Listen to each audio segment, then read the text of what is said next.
कैलासवासिने वाञ्छितार्थप्रदायिने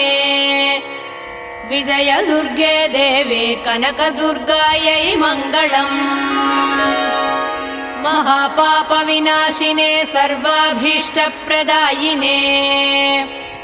दिव्याम्बरधरे देवी दुर्गाम्बिकायै मङ्गलम्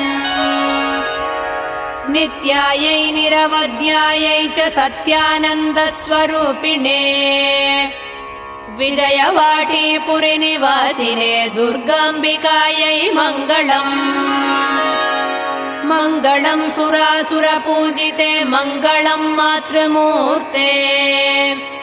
सर्वमङ्गलस्वरूपिणे देवी दुर्गाम्बिकायै मङ्गलम्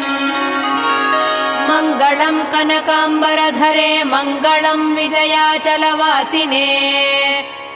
सर्वगुण